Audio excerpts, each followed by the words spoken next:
Bom dia, meninos do primeiro ano Enem.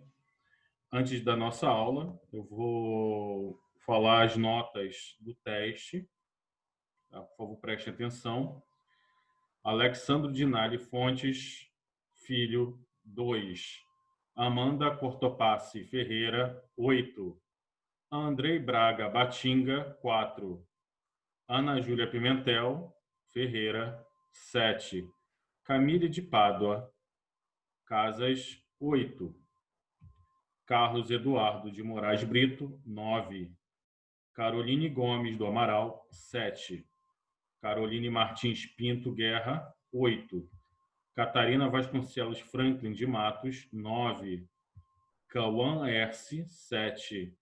Clarissa Santana Leitão, 9. Eduardo Santana Torres, 7. Emily Gomes, 9. Jennifer Sobral da Conceição Bento, 8. Gilmar Gomes da Silva Júnior, 6. Ramon Delira Hartmann, 7. Isabelle Stadlober Lopes Toledo, 6. João Pedro Evangelista de Carvalho, 7. Joyce Atanásio de Oliveira, 9. Cauã da Silva Pinto, 6. Letícia Meneguzzi Aguiar, 7. Letícia Ribeiro Dutra Magano, 5. Loren da Silva Rocha, 7. Lorena de Matos Vitor, 7. Maria Rita do Amaral Cabral, 7. Matheus Soares Moura, 8. Monique Massoni de Almeida, 6. Pamela Vitória de Souza Freitas, 7. Paulo Vitor F. dos Santos, 5. Pedro Henrique de Souza Dias, 7. Poliana Agostinho Soares, 8. Rafael Luiz Monteiro de Almeida, 6. Tayane Teixeira Vieira, 7. Tamires Fuli, 7. Ian Carvalho de Oliveira, 6. Yasmin Monteiro Barros, 9. Yuri Pereira Duarte, 6. Então, gente, alguma dúvida aqui? Quem está entrando agora, eu acabei de dizer as notas, tá? Se você precisar saber porque não pegou ou não ouviu direito, eu vou deixar nesse vídeo já gravado na plataforma, para vocês darem uma olhada depois, tá? Algum problema até aqui, meninos? Tudo bem até aqui? Então, a gente vai começar o nosso assunto. Antes de mais nada, eu fiquei satisfeito com as notas dessa turma. Poucos ficaram abaixo de 6, né? Muito poucos. Eu tenho certeza que os que ficaram abaixo de 6 foi por falta de atenção, não estavam num bom dia ou se confundiram, né? Acho que a maioria do pessoal saiu muito bem. O Léo pediu para a gente fazer questões que não fossem tão difíceis assim, mas também não fossem tão fáceis a ponto de vocês fazerem de qualquer jeito, né? Vocês estavam tanto ansiosos com a prova online. Eu acho que vocês foram muito bem, ao contrário de uma outra turma que, infelizmente, eu vi por alto, as 6 notas não foram tão boas assim. Então, parabéns a vocês. Quem não tirou acima de 6, né, que ficou abaixo de 6, ainda dá tempo de se recuperar, ainda tem a V3, né, mais tarde, não sei como será no futuro, mas dá para recuperar isso sim, tá? Não se preocupem. Não estamos aqui para prejudicar vocês, sim para ajudá-los. Algum problema, meninos? Alguma dúvida? Algum comentário? Então a gente pode começar a falar sobre o nosso assunto de hoje, que é iluminismo. Na última aula, né, que antes do nosso recesso, nós falamos muito sobre as revoluções inglesas. Então já era o momento, no século XVII, no século XVIII, de intensas transformações na sociedade europeia. E essas transformações se deram através de revoluções no campo da política, no campo material, das relações sociais, das relações de trabalho, e que vai levar, né, ao novo sistema onde a burguesia vai ser a dona desse novo sistema, que é o capitalismo, né? O capitalismo concretizado a partir do século XVIII para o século XIX até os dias de hoje. mas isso é um longo processo. Então, vamos falar sobre o movimento filosófico, um tanto heterodoxo, né, um tanto heterogêneo também, né, visto que nem todos pensavam da mesma maneira. Havia até mesmo pensamentos conflitantes dentro desse movimento filosófico, cultural, que é o iluminismo, mas que ele é tão importante para a gente ainda hoje, porque ele vai inspirar não somente a Revolução Francesa, mas também a Revolução Americana, as independências da América Latina. O iluminismo ele também vai influenciar a conjuntura política atual, né? A divisão dos três poderes é uma coisa vinda do iluminismo. A, a quebra do poder absoluto do rei, né? Do governante, essa divisão, pesos e contrapesos, um freando o outro, né? Para evitar abusos do poder. Tudo são reflexões do iluminismo, até o próprio pensamento, o que é o ser humano. Então, a forma como se pensava o que é o ser humano na Idade Média é diferente da de hoje. E muito isso se deve ao iluminismo. Movimentos fascistas, como na Itália, como na Alemanha nazista, se contrapunham ao pensamento iluminista, né? Eram totalmente opostos ao pensamento iluminista. E, se eu não me engano, acho que nos anos 80, o Papa João Paulo II chegou a escrever sobre o fim do pensamento iluminista.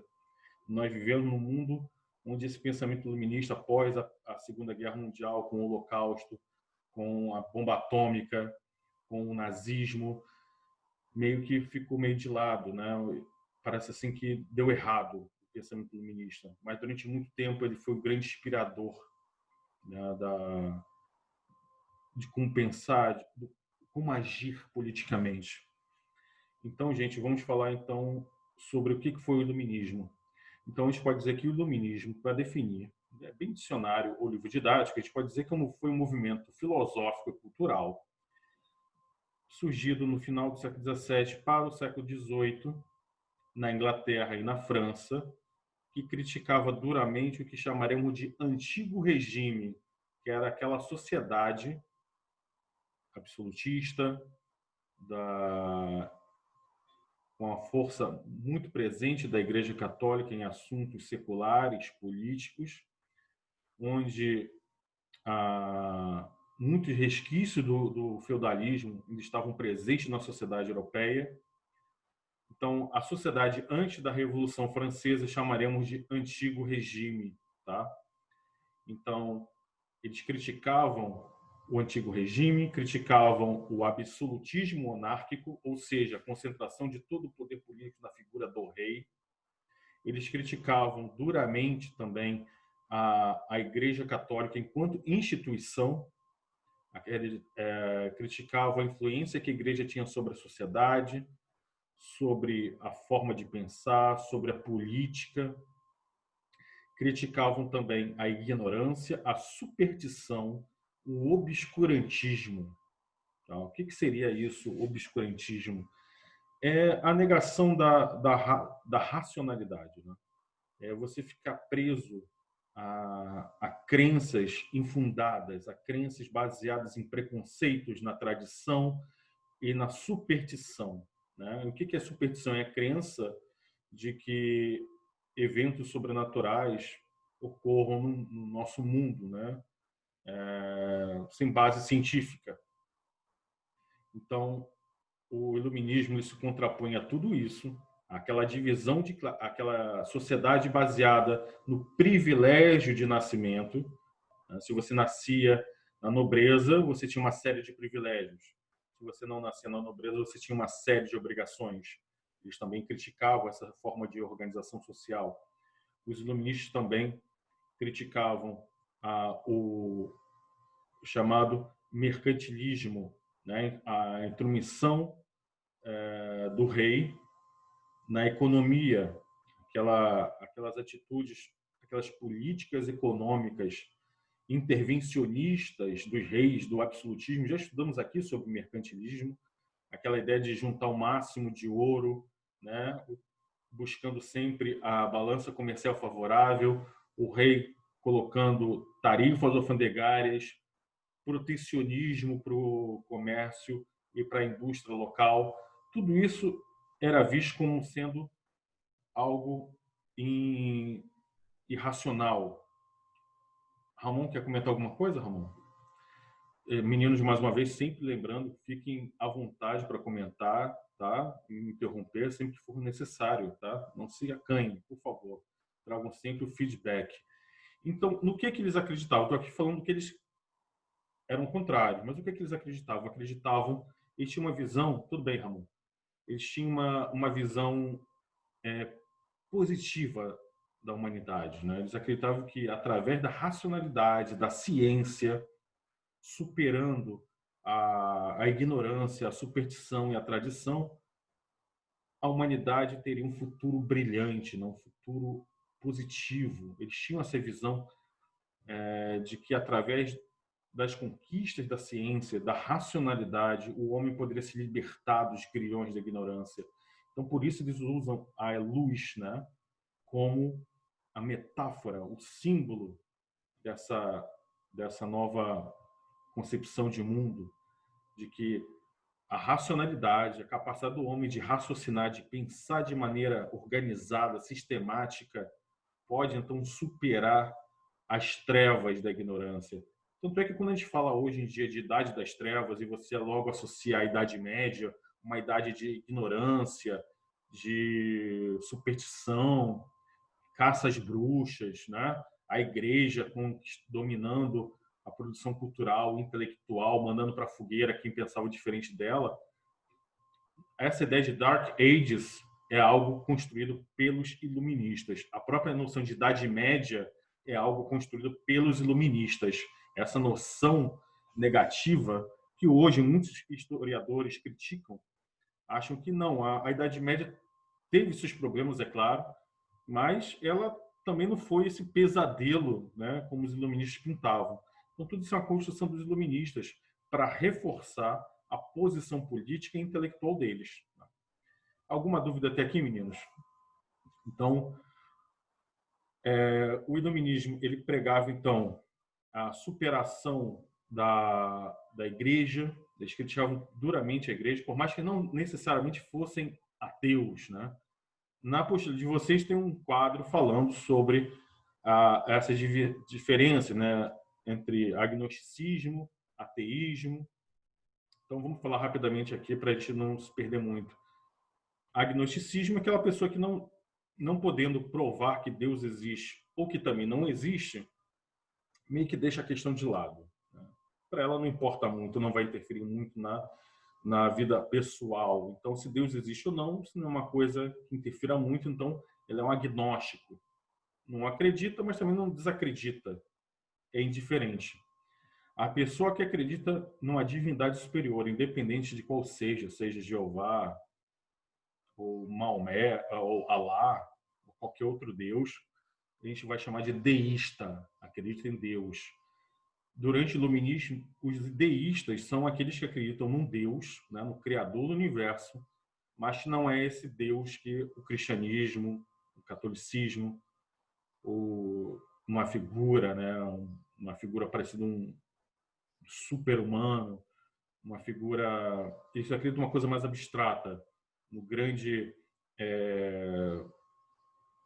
artesão, no grande artífice do universo, uma força que está além da compreensão humana. Então, isso é o deísta.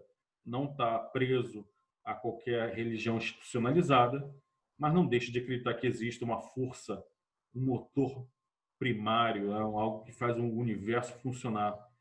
Isso geralmente era o que os iluministas pensavam. Geralmente eles acreditavam muito nisso. Tanto é que, por exemplo, a maçonaria, que teve um grande papel na divulgação das ideias iluministas, o símbolo deles, né, que é o compasso com o esquadro e o olho no meio, ou G, que vem de God, de Deus, é uma visão assim, né? Por que usa um compasso e um esquadro? Além de ser, né, o símbolo dos construtores das catedrais, né, os maçons, que é pedreiro em francês, aquela ideia de que o Deus é um grande construtor do universo, um grande arquiteto do universo. E ateu, né, é aquele cara que não admite qualquer existência sobrenatural de qualquer divindade. O universo é fruto do caos, né? Não existe um sentido para a vida, não existe um sentido por trás do universo. O universo existe e não está nem aí para a gente, né? Isso é o ateísta, né? Então, vamos então passar para falar sobre um pouco, né, sobre como surge, qual é o contexto em que surge o iluminismo. Como falei no começo da aula, o contexto social é o contexto do antigo regime, onde você tem um rei absolutista que detém todo o poder nas suas mãos. O exemplo maior disso é o Luís XIV, que dizia "L'état c'est moi", o Estado sou eu sou o rei Sol, o baixinho de 1,50 m que usava sapato alto e uma peruca gigante. Achava então que ele era o eleito por Deus, né? Aquela ideia do direito divino dos reis. O Bossuet, o escritor do Leviatã, o Thomas Hobbes, acreditava que para botar ordem no universo, no mundo dos homens, Deus elegeu alguns para governar, né? Que esses homens que governam deveriam prestar contas apenas a Deus e não caberia aos demais súditos questionar a política, questionar as atitudes desses homens ungidos por Deus, que são os reis. Por isso, os reis tinham todo o direito de exercer o poder com bem lhe aprovesse, porque eles estavam ali para botar ordem. O apóstolo Paulo dizia: quem se levanta contra os príncipes da terra se levanta contra a divina providência. Porque os reis, os príncipes da terra são coajudadores da vontade divina. Então, o que vigorava era essa ideia, né, de que o poder do rei era quase como o do Papa, inquestionável. Somente o Papa estava acima dos reis, né? Porque Deus está acima de todos. Então, você tem esse rei que intervém diretamente na economia através de suas práticas mercantilistas de intervenção direta, como falei, busca do equilíbrio da balança comercial, uma balança comercial favorável, ou seja, exportar mais, importar menos, entesouramento de metais preciosos como índice de riqueza de um país, medidas protecionistas e coisa e tal. E, é claro, a presença da Igreja Católica como tendo poder sobre a cultura, sobre a política, porque ela justifica essa sociedade, uma sociedade baseada no privilégio de nascimento. Só que já no final da Idade Média, a gente viu surgir a burguesia. E a burguesia vai ter sempre um papel muito importante, porque ela vai enriquecendo, mas o que falta para a burguesia para expandir seus negócios, ela começa a esbarrar nas condições materiais da sociedade do antigo regime. Ou seja, a própria estrutura social impede que eles cresçam mais, porque eles precisam do poder político. No campo da religião, já falamos, né, da reforma protestante, que a reforma protestante ela deu uma justificativa para o estilo de vida da burguesia. Na Inglaterra, que nós falamos na Revolução Puritana e Revolução Gloriosa, foi que na Inglaterra a burguesia conseguiu tomar o parlamento e impor limites ao poder do rei. O rei na Inglaterra estava sujeito ao Bill of Rights, que garantia os direitos individuais dos seus súditos, e também o rei estava sujeito ao poder do parlamento. Então, na Inglaterra, a coisa vai ser diferente. A burguesia lá não é à toa que lá a burguesia vai ter tanto poder que vai proporcionar o pioneirismo inglês na Revolução Industrial. Ela está intimamente ligada a esse processo revolucionário na Inglaterra. Mas na França a gente vai ver a coisa bem diferente, né? Lá temos aí o absolutismo monárquico no seu exemplo mais bem acabado, que é dos Luíses, né? Dos Bourbon, da família Bourbon. Então, o iluminismo ele ataca tudo isso, né? Ele crê que através da ciência, da racionalidade, né, o homem vai atingir uma sociedade, criar um mundo melhor, uma sociedade melhor.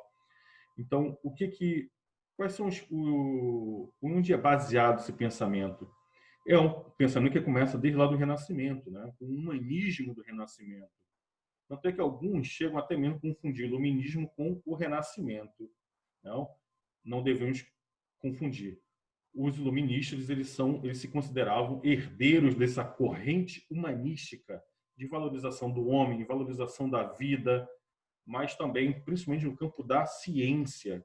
A ciência moderna, que a gente pode dizer que começa com o Galileu Galilei. Ele, através de experiências, né, ele buscava, então, através do empiricismo, chegar à verdade. O que é isso? Empiricismo. Conhecimento empírico é aquele baseado na observação e na experiência, na prática. Ao contrário do que você pode também conseguir conhecimento através simplesmente de abstrações, né? De teses, uma coisa mais abstrata, que fica apenas no campo do pensamento. Durante a Idade Média até o Renascimento, o que vigorava era a palavra das escrituras sagradas ou a tradição, a força da tradição dos antigos filósofos da Grécia e Roma Antiga. Então, por exemplo, quando o Galileu Galilei falou que a Terra redonda, que girava ao redor do Sol, ele estava indo contra a Igreja, contra a Bíblia e contra o Ptolomeu, que foi um matemático e um astrônomo da antiguidade. Então tinha esse papel, esse peso do que o Aristóteles falou, do que o Ptolomeu falou, do que o Pitágoras falou. Tudo isso então pesava. Quem é você na fila do pão para falar mal desses caras? Vem com outra parada nova, né? O Galileu Galilei tentou provar, né? Levou a lunetinha lá para os caras olharem para o céu, ó, isso aqui prova que eu estou certo. Não, não quero ver isso, que isso daí é invenção da sua cabeça, é uma ilusão de ótica, que você está tentando enganar a gente. Então, mesmo com provas concretas, os caras não queriam chegar à verdade, né? Então, esse pensamento empírico começa com Galileu Galilei, continua com Francis Bacon, né? O pessoal ri do nome Francis Bacon, o Francisco Toussaint, se a gente fosse traduzir, ele pega tudo isso, essa metodologia do Galileu Galilei, que ele meio que foi fazendo de acordo com as necessidades dele, ele foi criando uma certa metodologia, meio que de acordo com as necessidades que ele tinha. O Francis Bacon pegou isso e botou de uma maneira mais organizada, sistemática. Então, para se chegar à verdade científica, tem que seguir uma série de protocolos. Quando vocês estiverem na faculdade, vocês tiverem iniciação científica, vocês vão ter isso. Talvez vocês não leiam o Francis Bacon, né? Que é um cara lá do século XVII. Mas tudo aquilo que ele pensou e propôs foi aperfeiçoado no decorrer dos séculos e é o que nós temos hoje. Por isso, a gente pode confiar na ciência, né? Além dele, também nós temos o René Descartes. O René Descartes, vocês conhecem ele pela matemática, pelo plano cartesiano, entre outros. E é curioso que, nessa época, matemáticos e filósofos são a mesma coisa, tá? Não existe uma diferença. Eu sou de humanos, eu sou de exatas, como vocês bobões costumam falar. Eu não sou bom em matemática porque eu sou de humanos. Não, você só é burro mesmo. Sempre pense nisso. Nunca usem a desculpa, eu sou de humanas. Eu sou de exatas. Eu sou muito frio e calculista, eu sou de exato. Não, você só é autista, cara. Né? Parem com essas bobagens. Na época não tinha essa diferença. É o René Descartes, matemático, filósofo. O Blaise Pascal, que é um dos caras que vai ser a base da computação hoje em dia, né? Ele também filósofo, escritor e matemático. Só o Montaigne, que eu gosto muito, Montaigne não era tanto matemático, mas tinha alguns rudimentos de matemática. Então, o René Descartes ele é conhecido também por uma frase, né? Cogito ergo sum. Penso, logo existo. O que ele queria dizer com isso? Isso aí resume de maneira... As pessoas até fazem brincadeiras, porque não entendem em que contexto está essa frase. Na verdade, ele não está dizendo assim que você só existe porque você pensa. Ele tá trazendo para a filosofia uma dúvida radical. Tudo você tem que questionar, de maneira radical, né? Tudo. Nada você deve aceitar porque Aristóteles falou. Porque a igreja diz que é dessa forma. porque o seu pai acredita nisso. Não, você tem que questionar. Né? É claro que vocês não viram isso da minha boca. Mas, assim, para do René Descartes. O René Descartes, então, ele dizia que a gente tem que questionar tudo, inclusive a própria realidade. Ele pensou, então, e se isso aqui tudo não for apenas um sonho, né, de uma divindade, né, de um que ele chama assim essa divindade maléfica, que talvez esteja apenas nos imaginando. Então ele diz, ó, só tem uma forma de você saber, é você pensar. Quando você questiona a própria realidade, isso nós que estamos vivendo de verdade. Nós não somos o sonho de um terceiro. Né? Pode parecer muito louco isso, mas isso é a base da nossa ciência, sempre questionar tudo de maneira radical. Né? Não deixar que a tradição, a superstição ou a religião nos diga como as coisas são. Essa é a base da ciência, questionar tudo, sempre. Agora, o mais famoso dos pensadores que vieram antes dos iluministas, todos que eu estou falando aqui, Galileu, Francis Bacon, René Descartes e agora o Isaac Newton, eles são, então, pré-iluministas. Eles não são filósofos iluministas, eles são pensadores. Paulo Vitor, meu avô neonazi, me chama de herege porque eu duvido do padre e apresento fato científico. Meu filho, é assim. É assim que funciona. Paulo Vitor, a esperança do mundo melhor reside em vocês jovens estarem questionando os mais velhos, em tudo. Né? Mas também não é questionar só por birra. Não é usar Nietzsche porque você não quer ir para a igreja. Tá? Não é assim também. É com base. Eu acho que a gente acerta mais. A ciência é a única forma de enxergar a vida? Não. Ela é a melhor? Não sei. Mas ela é a que tem garantido o bem-estar, ela tem garantido um certo conforto, um alívio às dores inerentes à condição humana. Sim, cara, eu não vejo nada demais. O Paulo Vitor diz, eu sou católico, até acho legal ir para a igreja. É claro que eu faço essas brincadeiras, gente. Mas a gente está falando aqui da igreja católica daquela época, dos homens daquela época, sempre ressaltando isso, tá? Que daqui não há uma crítica a instituições religiosas atuais. Tá? Por mais que vocês possam deduzir de algum comentário um tanto irônico da minha parte, não há, tá? Por favor. Eu acredito que o pensamento religioso ele é uma das formas de enxergar a vida, de enxergar a realidade, de se entender a vida. A ciência também ela é falha, porque ela é apenas uma ferramenta para a gente. Ela também não deve substituir, digamos assim, não adianta você falar mal, eu sou ateu e botar a religião no lugar, quer dizer, a ciência no lugar da religião. Também acho que não é bem por aí. Né? São coisas distintas. A grande questão da ciência é que ela consegue se criticar a si própria. E a ciência ela é uma ferramenta. Se você parar para pensar, é graças à ciência que ontem, 75 anos depois, nós relembramos de maneira com muito pesar e com muito medo ainda, e com muita angústia, que isso nos traz a bomba atômica. A bomba atômica é fruto de uma ciência que é quase um poder divino. Né? Você pulverizar 100 mil pessoas no estalar de dedos com uma arma pequena, né? Dadas as proporções, a ciência tem esse lado. Né? Então, se a ciência dissesse, olha, tem uma raça entre vocês humanos que é superior e que as demais devem ser destruídas, a gente deve acatar? Também não é por aí. Há coisas que a ciência não explica. Né? Aí você tem a arte, você tem a filosofia, você tem a própria religião. Cabe a cada um de vocês escolher o que é melhor. Né? Mas eu acredito que a gente vai mais longe com a ciência. Eu tenho um pensamento ainda um pouco iluminista, eu sei que é fora de moda, mas voltando aqui o Isaac Newton. O Isaac Newton, então, ele traz a matemática para explicar o universo no seu livro Principia Mathematica. Né? O nome era enorme, ele escreve em latim. E o Isaac Newton, que era um cara muito controverso, ele era teólogo, ele gostava mais de ler a Bíblia e buscar um código secreto da Bíblia. Ele achava que Deus tinha colocado um código secreto e que ele usava matemática justamente para decifrar esse código secreto.